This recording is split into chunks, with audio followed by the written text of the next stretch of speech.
Okay, another question I get sometimes is, what is the best shoe to wear? What's this magical shoe? You wear funky shoes, Nate. Tell me the answer. Doesn't matter. That's my answer. Matters, but it's more important the way you're walking than what you're wearing on your shoe. Obviously, everyone's a little different, but the main issue with society today is twofold. We have flat, hard surfaces, and because of that, we wear cushioned shoes with a lot of heel. This leads to some issues. The main issue is we don't get to use our foot functionally. So we have 27 bones in our feet that are meant to move, and we have all these little tiny muscles that are meant to pull and grab. And when we put on these shoes and walk on a flat surface, what happens? We're moving what's called the mortise joint, and that's about it, folks. There's not much else going on. There's a little bit else going on, but really, the foot is not getting utilized as it should. And we don't ever feel the earth. We're supposed to feel the earth. We have sensory nerves in our feet, just like our hands. We're supposed to feel things. We have more sensory in our fingers because, hey, this stove is hot. I should stop touching it. Same goes with the feet. So we lose our sensation. We have different types of sensory nerves that feel vibration and such, and we tend to lose that as we get older because you lose it. You don't. What am I trying to say? You don't use it, you lose it. You don't use it, it really does apply. So I wear my funky shoes because I can feel the floor, and I'm using muscles that you don't use. I'm working my foot more naturally. And then the next question I get is, well, what about arch support and ankle support and support? How are you going to support? How do you stand? Problem with all this supportage is it doesn't strengthen. We don't strengthen the arch just because it's supported by this little cushion in the shoe that's only on one side usually. People always look at me strange when I say this, but you got more than one arch, you got three. It's not just the medial arch.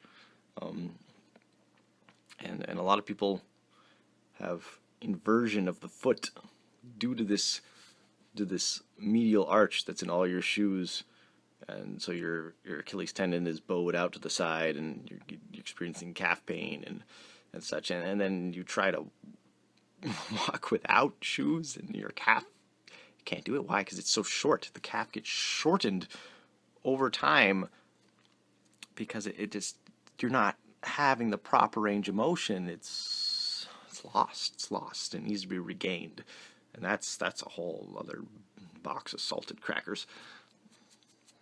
What was I talking about? Arches, support, ankle support. So why do we sprain ankles and injure our ankles all the time? Let's think about that one for a second. Because we got these guys who play soccer and they run around kicking this ball and sliding, and they actually do fairly well. There's a lot of sprained ankles in soccer, but they actually do a lot of functional movement, such as running like sideways and backwards, that helps strengthen the ankle. Because their ankle is prepared for these loads. It can handle it. It's not that, oh, I did something funny and I sprained my ankle. That's your ankle's job. It's its job to be able to handle these situations. Obviously, there's situations that, yes, it's going to be sprained no matter how strong it is. But you can support all day, but you're not getting the strength is the issue.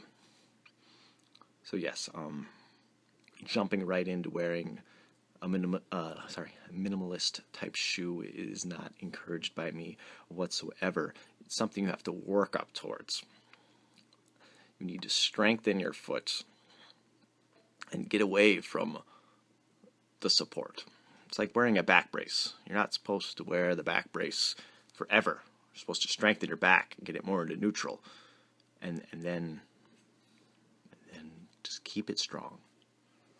It's the same with shoes, I feel. So the first key is learning how to walk properly, and then finding a shoe that's comfortable.